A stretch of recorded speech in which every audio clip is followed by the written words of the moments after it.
Hal tersebut dijelaskan oleh Komandan Lanut SMH Palembang Kolonel Penerbang Firman Wirayuda. Dalam pengamanan bandara, pihaknya akan memastikan tidak ada barang-barang yang terlarang masuk ke Palembang, karena pengamanan di bandara menjadi penyaring utama untuk masuk Palembang. Ia pun juga mengajak masyarakat ikut menjaga keamanan selama libur Natal dan Tahun Baru. Ada tim gabungan juga yang dikerahkan untuk menjaga keamanan selama Natal dan Tahun Baru.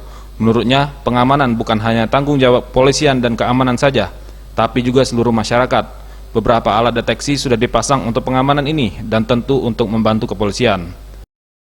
Nah, itu kita melaksanakan pengamanan karena bandara ini merupakan salah satu gerbang dari Kota Palembang ini. Kita tidak mau kita kecolongan ada barang-barang terlarang yang bisa masuk dari situ, sehingga dan juga demikian juga dengan personel-personelnya, sehingga kita di situ sebagai salah satu filter utama.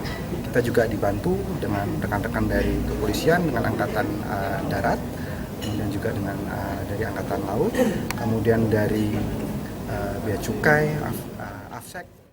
Tim Liputan Sriwijaya TV.